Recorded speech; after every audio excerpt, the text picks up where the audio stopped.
Más del 20% de la población española sufre obesidad, una cifra que además va en aumento y por supuesto preocupa. Desde aquí, desde la Clínica Universidad de Navarra, les vamos a ofrecer un videochat en directo sobre este tema. Me acompaña el doctor Camilo Silva, especialista del Departamento de Endocrinología y Nutrición de la Clínica Universidad de Navarra y profesor en la Facultad de Medicina de la Universidad de Navarra. Es miembro además del Centro de Investigación Biomédica en Red de Obesidad y Nutrición. Han llegado, doctor, muchas preguntas. Vamos a tratar de responder a buena parte de ellas. Comenzamos, si le parece. Bienvenido en primer lugar. Bien hallado, gracias. Le paso a leer la primera de las preguntas. Dice esta persona: tengo 47 años, mido 1,58 centímetros y peso 97 kilos, con un índice de masa corporal de 38,9. Estoy en tratamiento con un endocrino, pero no consigo adelgazar. Dice, llevo desde los 20 años luchando con mi peso, pero dice, al final, cuando adelgazo, engordo lo perdido. Doctor, ¿qué tengo que hacer? ¿Alguna solución? Esta es una situación frecuente, doctor, a juzgar por las preguntas que nos han llegado. ¿Qué le podría decir a esta primera internauta del día? Pues es cierto, es una situación, por desgracia, muy frecuente, ¿no? de muchos pacientes a los que le cuesta perder peso, le cuesta incluso mantener. Yo le diría fundamentalmente, o le recordaría, la importancia que tiene la actividad física en la pérdida de peso. Le diría también que no pierda la esperanza, que haciendo las cosas bien se pueden conseguir buenos resultados. Actividad física, por lo tanto, para comenzar, ¿verdad? Que parece fácil, pero no todo el mundo lo lleva a cabo. Es cierto. La actividad física es fundamental, sobre todo en la fase de mantenimiento del peso. El perfil de paciente al que le cuesta mantener el peso es un paciente que se beneficia mucho de un incremento de la actividad física. ¿Qué cantidad de actividad física sería necesario para mantener el peso? Bueno, pues hay distintos estudios, pero se estima que en torno a 60-90 minutos de una actividad física diaria moderada nos podría ayudar a mantener el peso una vez que hayamos perdido. Y comenta que es diario, ¿verdad? El ejercicio hay que hacerlo diario, no vale con eso de 2 veces a la semana, 3 veces a la semana. ¿Usted recomienda que sea diario? En la medida de lo posible tendría que ser diario, por lo menos la mayor parte de los días. De los 7 días de la semana, 5, tener ese nivel de actividad física es muy beneficioso. La cuestión fundamental es que a veces no tenemos tiempo, entonces ahí hay que recordar la importancia que tiene lo que llamamos la actividad física cotidiana, que son las actividades que hacemos en nuestro día a día, en nuestra casa, en el trabajo, etc. Eso cuenta, ¿no? Se puede decir que eso cuenta como actividad física. Es más, no solo cuenta, sino que es el fundamento de nuestro gasto energético. Nos quedamos más tranquilos. Y muchas veces no tenemos una idea clara de la relevancia que tiene, y es muy importante la actividad física cotidiana. Vamos con más preguntas, hablaremos de actividad física, de alimentación también. Isabel pregunta qué se puede tomar para reducir la ansiedad por comer y además en este caso dulce, dice, me pasa independientemente de que lleve una buena alimentación o no. Esto es un tema muy interesante, muy frecuente también, ¿no? Es decir, nos encontramos a personas que tienen mayor apetencia por alimentos dulces ricos en carbohidratos. Esto puede ser por distintas causas, ¿no? Una de ellas, por ejemplo, habría que estudiar las posibilidades. Una de ellas sería una hipoglucemia. Un cuadro relativamente frecuente es la hipoglucemia postprandial o hipoglucemia reactiva, que afecta a bastantes personas. Suele ocurrir en momentos de más ansiedad y entre las 2 y las 5 horas después de haber comido tienen un descenso de la glucemia, una hipoglucemia, y eso se acompaña de una mayor apetencia por carbohidratos. Es normal, por lo tanto, que le ocurra. Bueno, es frecuente, pero no es normal. Vale. Habría que considerarlo patológico. Puede ir por ahí, por el tema de la hipoglucemia, o bien puede ir por el aspecto de una hiperfagia ansiosa, de una mayor ansiedad por la comida. En ese sentido, podría beneficiarse de algunos tratamientos farmacológicos. Por supuesto, la base sería una alimentación equilibrada, repartiendo los hidratos de carbono a lo largo del día, repartiendo bien la ingesta calórica, pero además podría beneficiarse de algunos fármacos, como son los inhibidores selectivos de la recaptación de serotonina, que le podrían ayudar a modular ese apetito. Muy interesante, doctor. Vamos además al hilo con lo que está contando en este momento. Vamos a tratar de responder la pregunta de esta persona. No dice cómo se llama. Dice, mis padres son obesos y yo con 20 años me mantengo en 61 kilos, pero me gustaría engordar. Dice, me propone una dieta ideal, por ejemplo, un día de dieta ideal, ¿cómo sería? Atentos todos, porque además esto puede interesar a cualquiera.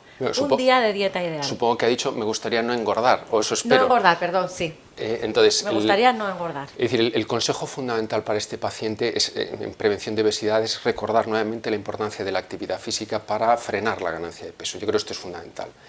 En cuanto a patrón de alimentación, patrón dietético, podríamos seguir las pautas de una dieta mediterránea que están descritas perfectamente y que no solo se pueden acompañar de un beneficio desde el punto de vista del peso, sino de una mejoría de distintos factores de riesgo cardiovascular.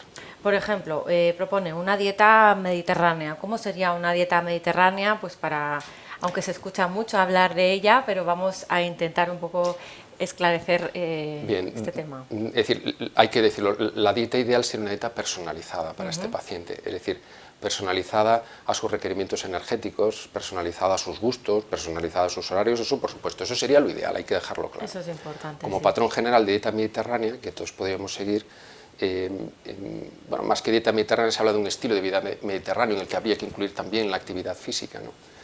Pero sería una base de alimentos, una base de dieta rica en frutas, verduras, hidratos de carbono integrales, pan, patatas, pasta, arroz, integrales, introducir también en la dieta legumbres y frutos secos, utilizar como principal aporte graso el aceite de oliva virgen extra.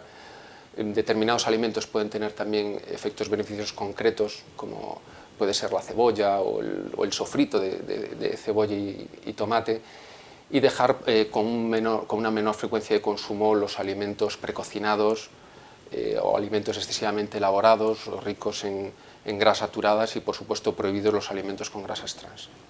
Perfecto, doctor Silva. Mira, María dice que tiene un índice de masa corporal normal, pesa 58 kilos, mide unos 69, dice, soy mujer, 39 años, practico deporte 6 días por semana, no tengo enfermedades, únicamente ovario poliquístico, dice, y he detectado que cuando ingiero carbohidratos, a los que hacía también mención, especialmente pasta, me asalta una gran somnolencia y sensación de pesadez. ¿A qué puede deberse? Me temo que estamos ante el famoso tema de la mala prensa de los carbohidratos, ¿no? Sí, puede ser, efectivamente, puede referirse a eso. Hay gente que lo comenta, ¿no?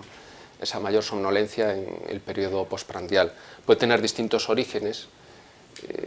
Uno de ellos sería una activación del sistema parasimpático, y hay que decirlo también, determinados neuropéptidos cerebrales de origen hipotalámico, como son las orexinas, están implicados en la regulación tanto del apetito como del ritmo sueño-vigilia. Esto es un aspecto muy interesante y del que no conocemos todavía mucho. A esta paciente sí que cabría aconsejarle que repartiese bien la ingesta de hidratos de carbono a lo largo del día, que evitase las comidas copiosas, y también un aspecto muy importante, que es que valorase la calidad de su sueño.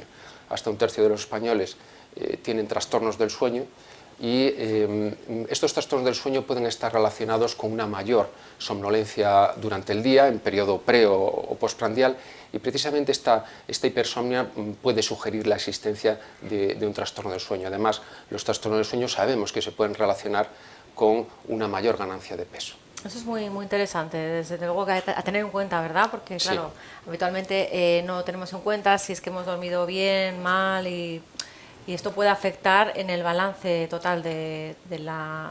Hay múltiples estudios que efectivamente relacionan el déficit de sueño con la alteración en la regulación del apetito, sobre todo a través de una afectación de los niveles de leptina y grelina, pero probablemente haya más sustancias, neuropéptidos y péptidos de origen gastrointestinal que estén implicadas en esta alteración. Vamos con la pregunta de Susana, si le parece bien. Hola, doctor Silva, dice, realmente y en función del metabolismo de cada cual, ingerir 600 calorías en el desayuno no engordaría, pero en la cena sí. Y al hilo de esta teoría, me gustaría saber si es cierto que la cena rica en proteínas y pobre en hidratos y grasas ayuda a controlar el peso, haciendo el resto del día una dieta equilibrada, dice, y normal en cuanto a las calorías. Es una pregunta muy, muy interesante porque toca uno de los aspectos que en este momento están más en boga en la investigación y nutrición, que serían los aspectos cronobiológicos referidos a la dieta, es decir, no solo las cantidades, sino también el momento y los volúmenes de la ingesta, pues de qué manera nos pueden afectar. Hay estudios que efectivamente confirman lo que está diciendo esta paciente, esta persona, pero es decir, creo que falta todavía mucho más para extender este tipo de consejos a toda la población. Doctor Silva, hemos también recibido varios mails sobre el tema de la obesidad infantil, los malos hábitos que se inculcan a los niños en esta sociedad. Además, una internauta hace referencia a este tema, ¿no? Le quiere preguntar que qué es lo que deben hacer los padres pues para que los niños no engorden desproporcionadamente. Este es un problema, efectivamente, es decir, un problema en nuestra sociedad, el tema de la obesidad infantil y el futuro que nos puede esperar desde este punto de vista, ¿no? Yo, al igual que en las anteriores preguntas, insistiré en la actividad física. Es decir, tenemos que tener en cuenta que nuestra sociedad, a lo largo de las últimas décadas, ha disminuido notablemente la actividad física. Este es un factor fundamental. ¿Por qué motivo? Pues mira, hay muchos, ¿no? Pero yo creo que la cuestión importante es que digamos, el modelo productivo ha cambiado y la productividad ya no depende tanto de un esfuerzo físico del ser humano, sino de un esfuerzo intelectual y afectivo también. Y eso conlleva un peaje. El peaje es el sedentarismo, y el sedentarismo va asociado a la obesidad, y la obesidad arrastra después diabetes, hipertensión arterial, riesgo cardiovascular, Claro, etc. es que no solo es la obesidad, perdone que le interrumpa, doctor, sino que son los problemas asociados a la obesidad, ¿no? Efectivamente, la obesidad arrastra un gran número de comorbilidades que afectan a muchísimos pacientes y que al final son las que ocasionan ese incremento de la mortalidad que se ve en pacientes obesos, además de esa disminución de la calidad de vida, del gran número de enfermedades que puede tener asociadas. La educación, supongo, de los padres también tendrá mucho que ver para que bajen estas alarmantes cifras de obesidad infantil, ¿es así? Yo creo que es fundamental, es decir, que así debería ser una asignatura en los colegios, la educación nutricional. Y deberíamos brindar en la medida de lo posible esa educación a multitud, no solo de pacientes, sino de familias, que abarcase un poquito más que al paciente en sí. Claro. Vamos con más preguntas. Hemos recibido cuestiones de toda índole relacionadas, eso sí, con la obesidad. Nos pregunta esta persona, dice, he probado todo tipo de dietas y peso ya 110 kilos con mi 1,58 m de estatura. Índice de masa corporal 44,1. ¿Cree usted que debería operarme? Tengo 50 años y además sufro colesterol, hacía mención usted hace unos instantes, hipertensión, diabetes. Este es un claro ejemplo, ¿verdad?, de que también estas enfermedades asociadas pues derivan de la obesidad. Doctor, ¿qué le podría decir a esta persona?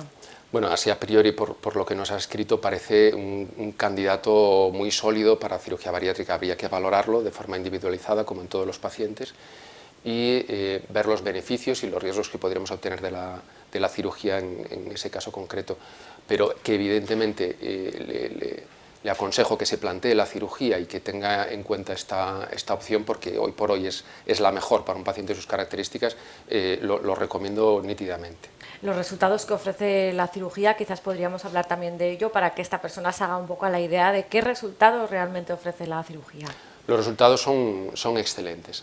En lo referente a pérdida de peso, aunque bueno, pues varía según pacientes, pues se observa una pérdida con las técnicas habituales que manejamos, el bypass gástrico y la gastrectomía tubular, unas pérdidas en torno a un 65-70% de lo que le sobra al paciente, y una mejoría muy notable de la comorbilidad.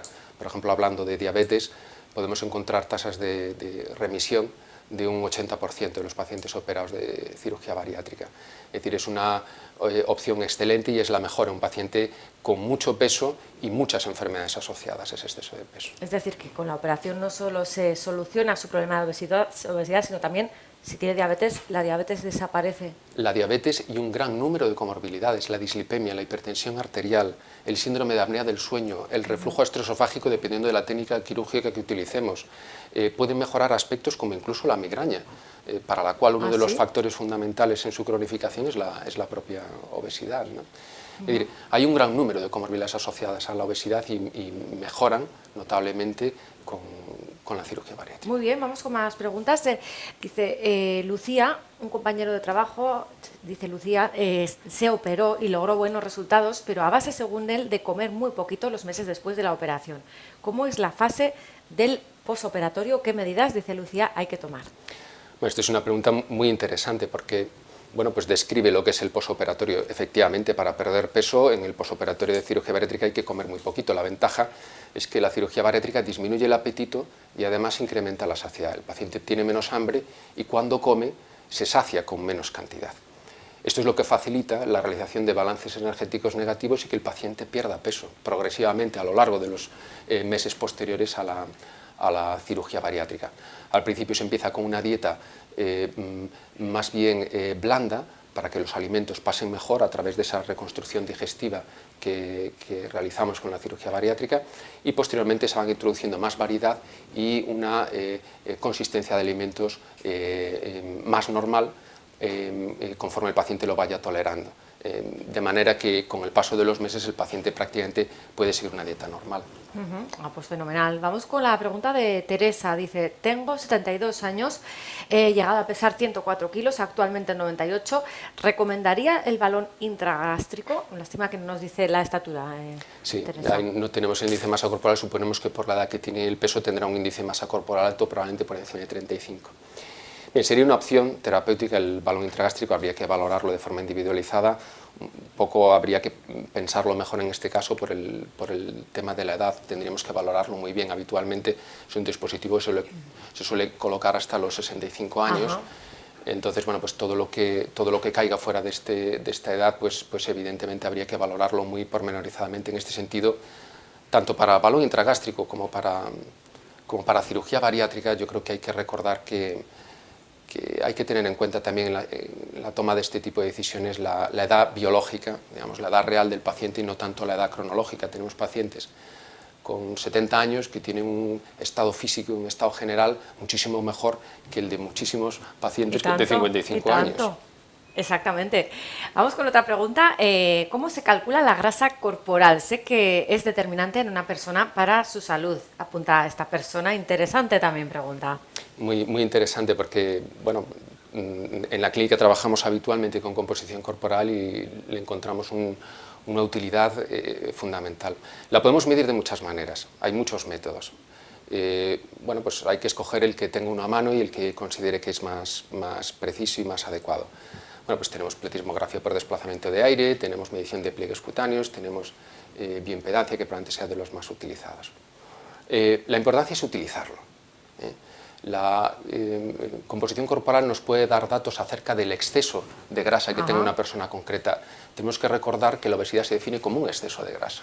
Habitualmente conlleva un exceso de peso, pero no necesariamente. Es decir, un culturista profesional puede tener el mismo índice de masa corporal que un obeso mórbido, y sin embargo no tiene obesidad, tiene un exceso de masa muscular, no tiene un exceso de grasa.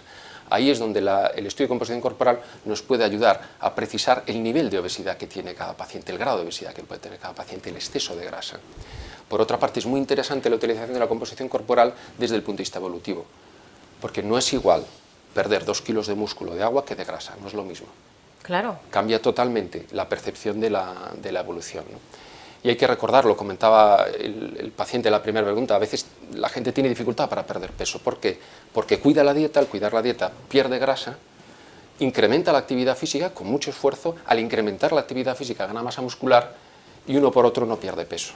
Pierdo 2 kilos de grasa, gano 2 kilos de músculo y no se ve nada en la báscula. Sin embargo, está actuando bien. Está de maravilla, porque está mejorando notablemente la composición corporal. La cuestión es que no lo va a ver en la báscula. La báscula no siempre dice la verdad, o no dice toda la verdad, mejor dicho. Interesante esa conclusión del doctor Silva para que no se alarmen esas personas que no pierden peso. La dieta nuevamente es fundamental, ¿verdad, doctor Silva? Y el ejercicio físico para bajar esa grasa que nos sobra, ¿no? La pérdida de peso sobre todo va a depender de la dieta. Depende también de la actividad física. Una persona sedentaria tendrá más dificultades, por supuesto, pero la dieta es fundamental en esa fase de pérdida, claro, y en la de mantenimiento, muy importante la actividad física. La actividad física, además, importa en esto que acabo de comentar, en la mejoría de la composición corporal, en el incremento de masa muscular. Nos ha escrito también alguna persona con hipotiroidismo, una persona nos dice si es causa de obesidad, otra, Sonsoles, dice que a raíz de una analítica pues le detectaron hipotiroidismo. ¿Algún consejo, dice, sobre nutrición que me ayude a mejorar algún alimento que me diga usted que debo evitar? Bien, ahí hay un par de preguntas, es decir, la relación entre hipotiroidismo y obesidad, que es algo que se comenta mucho, ¿no? La gente lo suele decir con frecuencia. Un hipotiroidismo bien tratado no tiene por qué generar obesidad. Si está en tratamiento con hormona tiroidea y la analítica tiroidea es normal, no tiene por qué generar obesidad. Cuando el hipotiroidismo no está tratado, puede facilitar la ganancia de peso o puede dificultar la pérdida cuando uno se propone perder peso. Por eso la analítica de tiroides es una de las más utilizadas en consulta de obesidad, porque sabemos que nos puede dificultar, aunque esta dificultad, vamos a decir así, es moderada. Cuando el hipotiroidismo está tratado, no se debería atribuir a este hipotiroidismo la obesidad, habría que buscar otras causas. Por otra parte, nos dice la otra persona... Sí, la otra persona son Soles, que dice si le puede dar algún consejo Bien. de alimentación que le ayude a mejorar. Efectivamente, como paciente con hipotiroidismo, ¿puedo hacer algo desde el punto de vista dietético para mejorar mi situación? Aparentemente ella dice que está tratada ya con hormona tiroidea, entonces es el tratamiento adecuado y no hay nada más que hacer.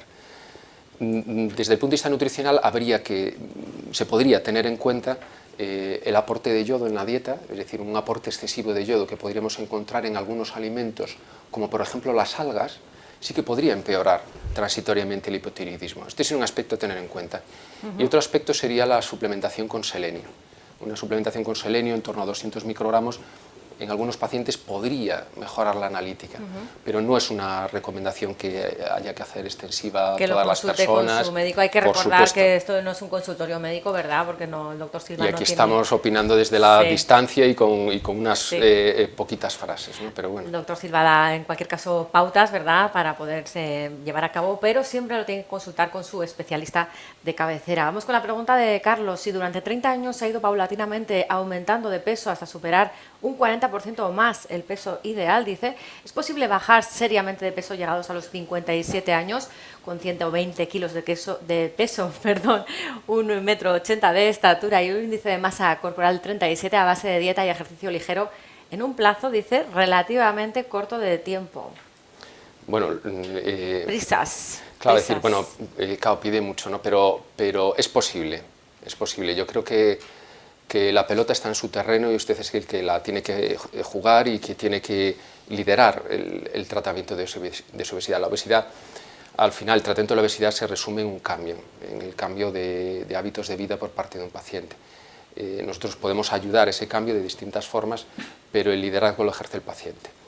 En este sentido, bueno, yo la animo a que efectivamente mejore estos hábitos y una vez realizado esto, ver el resultado obtenido. Si el resultado obtenido es insuficiente, sigue con un exceso de peso considerable, una obesidad de tipo 2, que es la que comenta en la pregunta, si hay comorbilidad asociada, y han fracasado todos los tratamientos que se han instaurado hasta ese momento, le aconsejaría evidentemente pensar en la cirugía bariátrica. Claro que sí. Lo bueno es que todas estas personas que nos han escrito, sobre todo, tienen esa curiosidad de qué es lo que pueden hacer, que es lo importante, ¿no? Que no se queden en su casa diciendo, bueno, esto es lo que hay y me ha tocado esta patología, sino que pasen a la acción, ¿verdad, doctor? Efectivamente, es decir, tienen que ser los líderes de su tratamiento y de su cambio en los hábitos de vida, pero hay que recordar efectivamente que tenemos tratamientos que les pueden ayudar y muy notablemente a ese cambio. Y el tema de los horarios, ¿cómo influye en la alimentación? Le escribe este internauta sobre esta cuestión, cuenta que por cuestiones de estudios ha tenido que alterar los horarios de la comida, antes comía a las 2:30 y ahora a las 4 de la tarde. Quiere saber si esto podría hacer que aumente el peso. Teóricamente sí, bueno, hay estudios que así lo dicen, ¿no? Es decir, el acumular calorías al final del día, retrasar la comida, podría favorecer de alguna manera la ganancia de peso. Si no tiene otra opción, es decir, comer más temprano, etcétera, yo le aconsejaría hablar con su médico para ver si hay algún tipo de modificación en la dieta que puede introducir para mitigar este efecto de comer tarde. Claro, porque hay veces que eso que no se puede evitar y entonces... Efectivamente. Pero los horarios ideales para comer, ¿cuáles son, doctor? Bien, es decir, esto es también relativo y habría que personalizarlo a cada paciente. Un español medio que se levanta a las 7:30 de la mañana, ¿cuánto tiene que comer? Efectivamente, es decir, yo creo que dentro de un rango de horas razonable, en torno al mediodía, entre el mediodía y las 2 de la tarde, entre las 12 y las 2, sería lo razonable, levantándose en torno a las 7 de la mañana y desayunando al levantarse, por supuesto. Y desayunando fuerte, ¿no? Porque nos escriben varios internautas haciendo referencia a esas calorías que se comen por la mañana. El desayuno ideal, según el doctor Silva, ¿cómo sería, doctor? Bueno, también el desayuno ideal, igual que la dieta ideal, sería el personalizado, pues a los gustos y a los requerimientos energéticos y nutricionales de cada paciente, a la patología que tenga, si es diabético, si tiene hipercolesterolemia, hipertensión arterial, etc. Es importante, sí. Pero sí que, es decir, yo creo que hay que destacar la relevancia que tiene el desayuno, por desgracia, muchas veces lo poco o lo escaso que se hace el desayuno. Sí, a veces a todo correr, un café corriendo y uno se va al trabajo. Café con galletas, el desayuno típico español. Sí. Entonces, bueno, pues no deja de ser esto un problema, ¿no? Es decir, vamos acumulando déficit calórico a lo largo del día, no tomamos nada a media mañana, mal comemos, porque estamos enfrascados en el trabajo, y a las 7 de la tarde, cuando salimos de ese túnel, vamos a decirlo así, descubrimos que tenemos mucha hambre. ¿Pero por qué? Porque apenas hemos comido. Claro. en un primer momento. Yo creo que como desayuno, como posibilidad de desayuno, como una alternativa, pues algo un desayuno que incluyese algún hidrato de carbono, por ejemplo, pan integral, con algo de queso bajo en grasa, o un fiambre bajo en grasa, un fiambre de pavo, por ejemplo, un lácteo y algo de fruta sería muy razonable. Un desayuno ideal.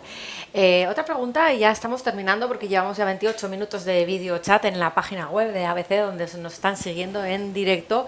Vamos con la pregunta de Marco. En algunos periodos he realizado una disminución considerable de las raciones de comida y he mantenido la actividad física, pero aún así no he notado la disminución marcada de peso. Apenas 200 gramos, dice, en 10 días. Tengo sobrepeso y una estructura corporal corpulenta. La pregunta es, ¿puede estar disimulada en la retención de líquidos esta supuesta bajada de peso? Bueno, podría ser, efectivamente. Antes lo comentábamos con el hipotiroidismo. El hipotiroidismo puede generar una tendencia a la retención hídrica y una dificultad para la pérdida de peso, pero en este caso, leyendo entre líneas, da la impresión que es una persona muy corpulenta, es decir, que puede tener mucha facilidad para ganar masa muscular, y es posible que incrementando la actividad física notablemente durante un par de semanas esto ocurra y mitigue en la báscula la pérdida de grasa, es decir, pierda grasa, gane músculo y en la báscula no vea nada. Pues muy nueva recomendación, ¿verdad? Insistiendo en el ejercicio físico, que es tan importante. Doctor Silva, vamos a terminar. ¿Se conseguirá erradicar esta epidemia, cree usted, de la obesidad en un futuro? Bueno, se está en ello desde el punto de vista de la investigación. Yo creo que en los últimos 20 años es uno de los ámbitos, por lo menos de mi especialidad, en los que más se investiga, en lo que más se está conociendo, pero hay que decirlo también, de los trastornos, digamos, más complejos y más difíciles de estudiar. Yo creo que es posible, habrá que poner esfuerzo por parte de muchas personas, no solo el esfuerzo individual, sino a nivel social, colectivo, de gobiernos, etcétera. Creo que es posible luchar, pero no es fácil, evidentemente. Para nada, teniendo en cuenta la cantidad de preguntas que hemos recibido en la página web de ABC, preguntas de personas preocupadas por ese sobrepeso, esa obesidad, esa epidemia que se está calificando del siglo XXI. Doctor Silva, gracias por contestar con tanta amabilidad a todos los internautas de la página web de ABC. Gracias a ustedes. Y a ustedes también, gracias por sus preguntas. Tengan en cuenta esos consejos del doctor Silva, sobre todo haciendo referencia al ejercicio, a la dieta mediterránea, para combatir ese problema de la obesidad. Gracias, adiós.